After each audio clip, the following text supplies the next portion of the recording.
Hey everyone, before I dive into this wild story, please hit that subscribe button to join our community and catch more tales like this one. I still remember the day my boss, Greg, called me into his office.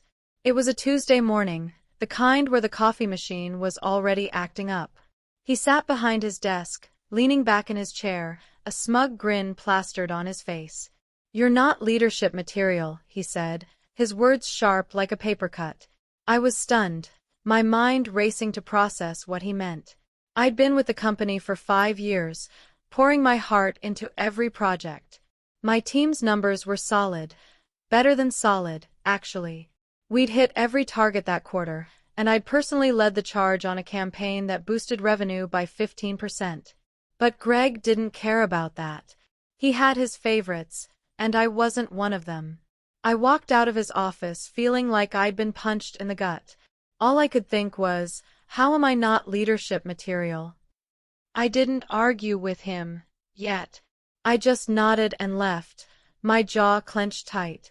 That moment lit a fire in me, one I didn't even know I had. The next few weeks were rough. I kept replaying Greg's words in my head, over and over, like a bad song stuck on repeat. Every time I saw him in a meeting, he'd give me this look, like he'd already won some unspoken game. I started questioning myself, wondering if he was right. Maybe I wasn't cut out for more than my current role. But then I'd look at my team, how they trusted me, how we'd built something real together. I couldn't let Greg's opinion define me. I doubled down on my work, staying late, tweaking strategies, and mentoring my team. I wasn't trying to prove him wrong, at least, not at first. I just wanted to prove to myself that I was better than his words.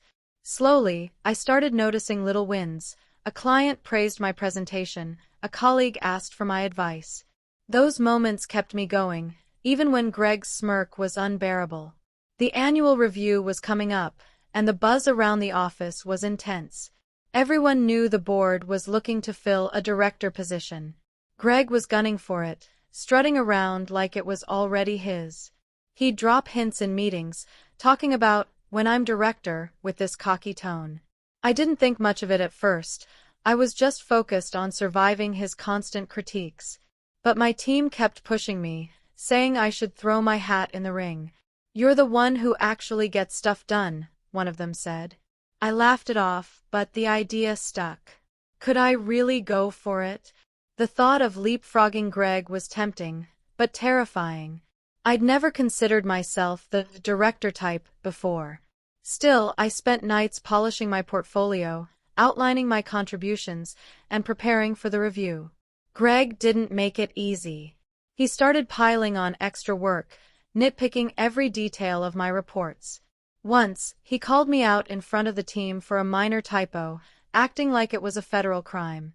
I could feel my confidence waver, but I refused to let him see it. I kept my head down, fixed the typo, and moved on. My team noticed, though. They started rallying around me even more. One evening, my colleague Sarah pulled me aside. "He's threatened by you," she said. "Don't let him get in your head." Her words hit hard. Threatened? By me? It didn't make sense, but it planted a seed. Maybe Greg's harshness wasn't about my flaws. Maybe it was about his own insecurities. That realization shifted something in me. I wasn't just fighting for a promotion anymore. I was fighting for my place. The review process was brutal. The board wanted presentations, metrics, and a vision for the company's future. I spent weeks preparing, barely sleeping, running numbers, and practicing my pitch. Greg, meanwhile, was coasting, relying on his charm and years of seniority. I overheard him bragging about how he had the board in his pocket. It made my blood boil, but I channeled that energy into my work. My presentation was about innovation, how my team's strategies could scale across departments. I backed it up with data, 20% growth in our sector, 10% above the company average. I practiced in front of my mirror, refining every word. By the time the review day came, I was nervous but ready. I wasn't just fighting Greg, I was fighting for my team's future. The boardroom was intimidating, all mahogany and stern faces. Greg went first, and I'll admit, he was smooth. He threw around buzzwords like synergy and disruption, but his slides were light on substance. I could see a few board members' eyes glaze over. Then it was my turn. I walked up, heart pounding, and started my presentation. I focused on results, hard numbers, client feedback, and my team's morale improvements. I talked about empowering people, not just managing them. Halfway through, I caught the chairman nodding slightly. It was a small thing, but it gave me a surge of confidence.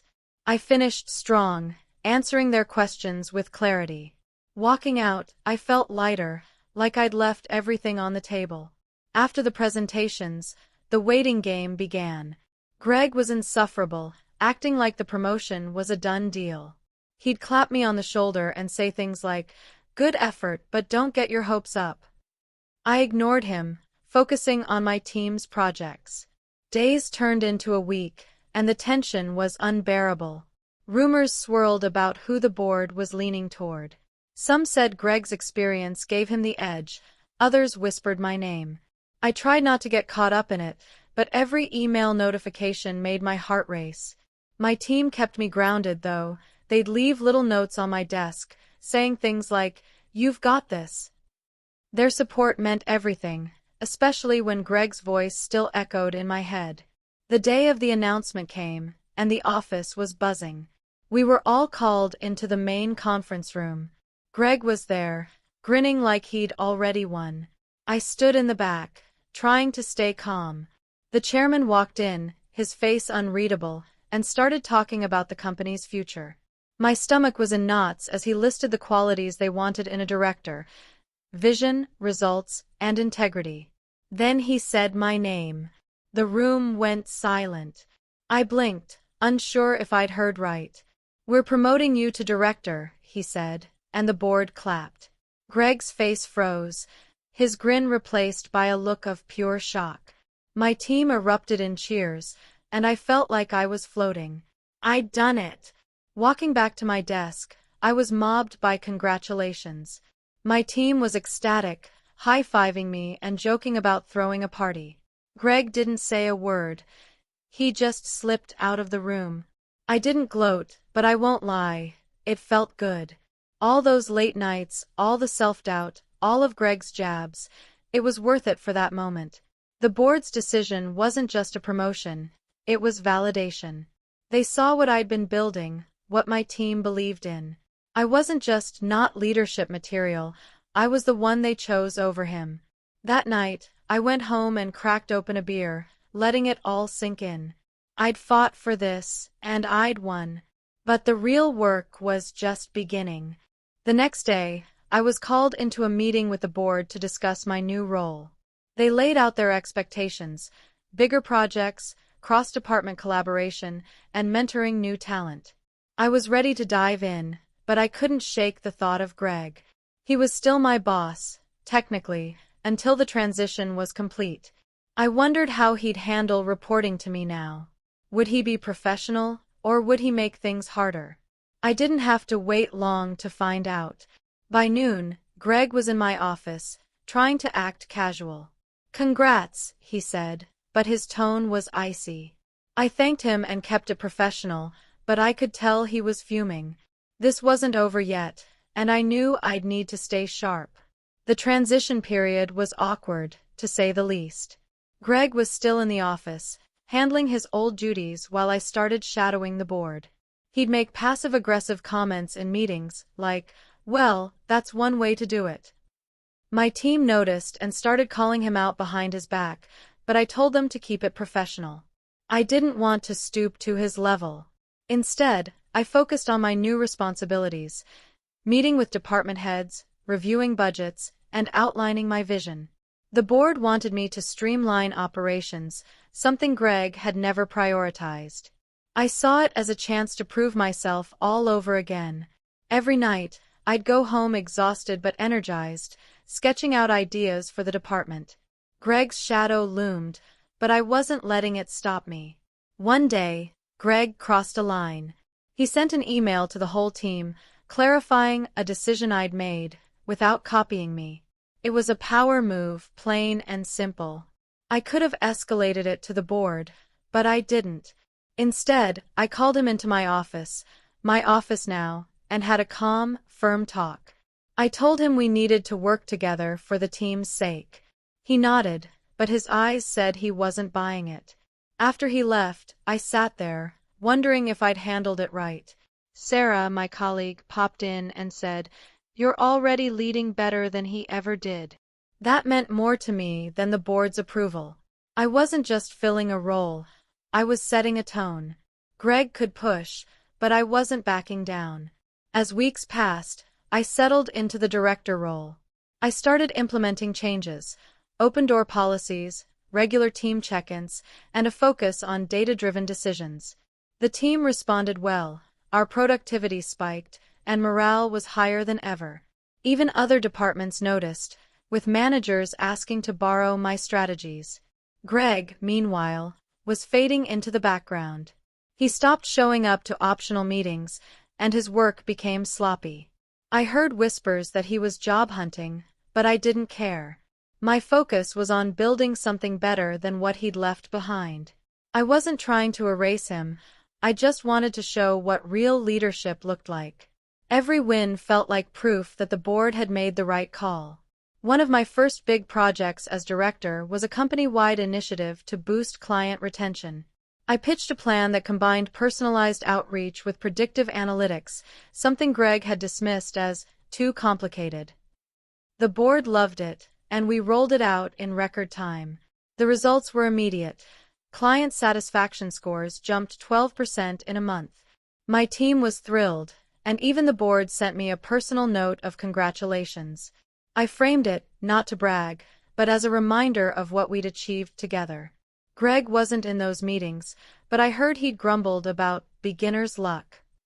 I didn't care. The numbers spoke for themselves, and my team had my back. Mentoring became a big part of my role. I started coaching junior employees, sharing what I'd learned over the years. One of them, a shy analyst named Mike, reminded me of myself 5 years ago. I gave him a shot at leading a small project, and he crushed it. Seeing him grow made me realize how much impact a leader can have. Greg had never mentored anyone. He was too busy protecting his own turf. I wanted to be different, to lift others up.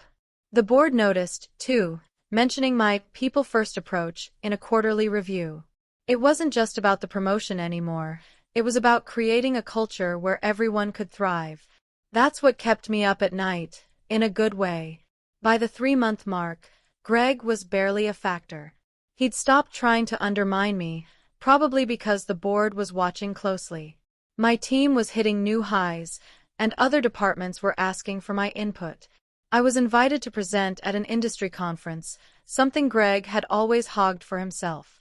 Standing on that stage, sharing our strategies, I felt like I'd finally arrived. The audience was engaged, asking questions, taking notes. I didn't mention Greg, but I didn't have to. My work spoke louder than his words ever could.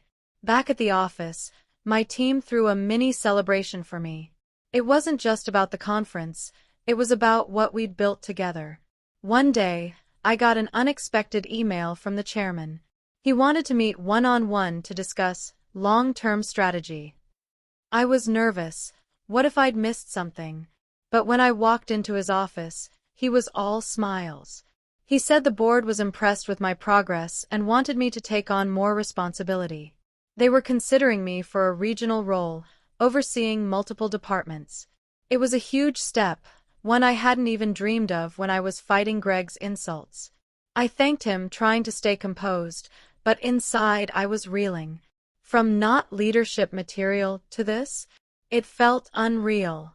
I left his office wondering how far I could go. Greg finally left the company a month later. No big announcement, just a quiet email saying he was pursuing new opportunities. I didn't throw a party, but I won't lie, there was a collective sigh of relief. The team felt freer, more creative, without his shadow hanging over us. I didn't dwell on it, though. My focus was on the future. New projects, new hires, and bigger goals. The board trusted me, my team believed in me, and I was starting to believe in myself. Greg's words still lingered sometimes, but they were just noise now. I'd proven him wrong, not by tearing him down, but by building something better. That was my victory. Looking back, I realized how much Greg's doubt had shaped me. It wasn't just about the promotion, it was about proving to myself that I could rise above. Every late night, every tough decision, every moment of doubt had led to this. I wasn't perfect, and I still had plenty to learn, but I was leading in a way Greg never could. My team wasn't just hitting targets, they were growing, taking risks, and owning their work. I'd created a space where people felt valued, and that was worth more than any title. The board's trust was a bonus, but my team's respect was the real prize. I carried that with me every day. 6 months into my role, I got another surprise, an industry award for leadership. My team nominated me, and I had no idea until the announcement. At the ceremony, I stood on stage, looking out at my colleagues and mentors, and felt a lump in my throat. I thanked my team, the board, and even Greg in a way. His doubt had pushed me to be better, to fight harder. I didn't say that part out loud, but it was true. The award wasn't just for me, it was for everyone who'd believed in me when I wasn't sure I believed in myself. Driving home that night, I thought about how far I'd come. From a stinging insult to a stage full of applause, it was a hell of a journey. The regional role came through a few months later, and it was a whirlwind. I was now overseeing 3 departments, each with its own challenges. The learning curve was steep, but I loved it. I leaned on my team, delegated more, and trusted their instincts. It was a shift from doing to leading, and it felt right. I kept my open-door policy, even with the bigger role, and made time for one-on-ones. People noticed. Other directors started asking how I kept morale so high. I didn't have a secret formula, I just listened and showed up. Greg's old tactics, micromanaging, playing favorites, were a distant memory. I was building something new, something better. One of the first things I did in the regional role was launch a cross-department training program. I wanted everyone to have the chance to grow, not just the favorites. It was a hit. Employees were sharing skills, collaborating, and coming up with ideas I'd never have thought of. The board called it a game changer, and our numbers backed it up. Productivity was up 8% across the board. I started getting calls from other companies, headhunters sniffing around, but I wasn't interested. This was my home, my team. I'd fought for this, and I wasn't walking away. Every day felt like a chance to make a difference, and I was all in. My old team still checked in with me, even though I wasn't their direct manager anymore. They'd send memes about director life or drop by to share their wins. It kept me grounded, reminded me why I'd fought so hard. One day, Mike, the shy analyst, told me he'd been promoted to team lead. I couldn't stop grinning. Seeing him step up was like watching my own journey from a distance. I took him out for coffee and told him what I wished someone had told me. Don't let anyone tell you what you're not capable of.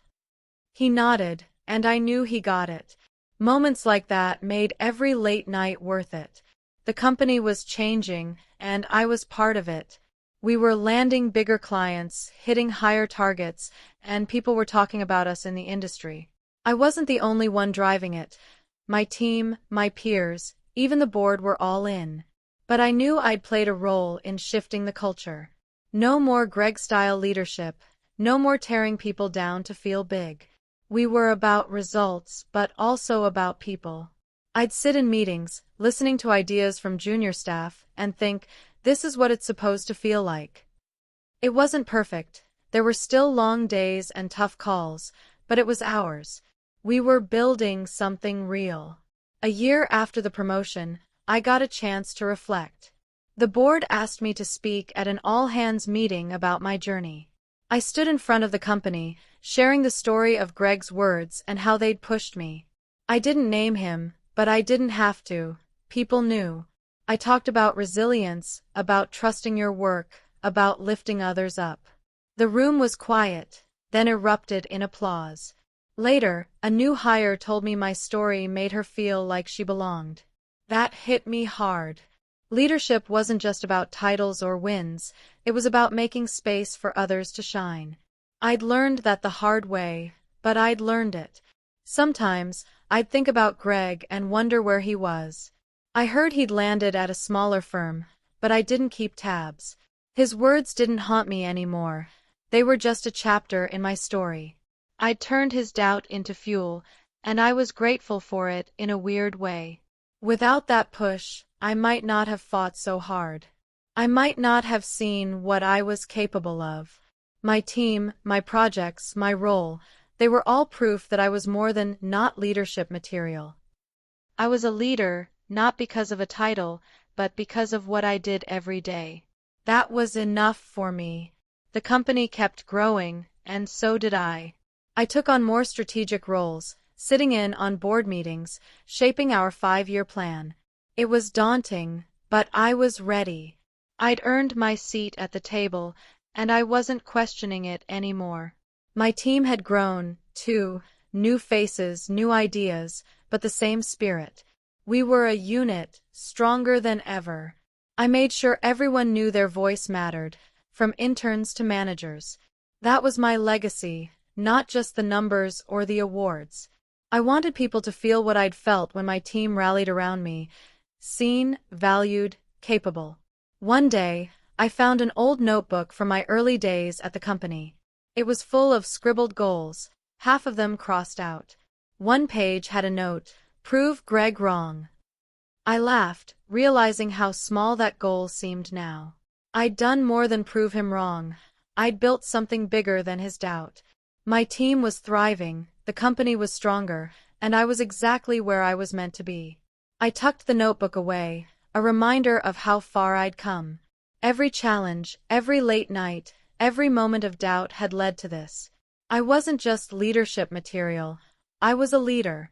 Now, as I look ahead, I'm excited for what's next. The regional role is just the start. There are bigger challenges, bigger goals, and I'm ready for them. I've got a team that believes in me, a board that trusts me, and a fire that Greg's words lit years ago. I don't take it for granted. Every day is a chance to learn, to grow, to lead better. I'm not perfect. I make mistakes, I doubt myself sometimes, but I show up. That's what leadership is to me, showing up, even when it's hard, even when someone says you can't. I did, and I'll keep doing it, for my team, for the company, for myself. So here I am, a director, a mentor, a leader, titles I never thought I'd own.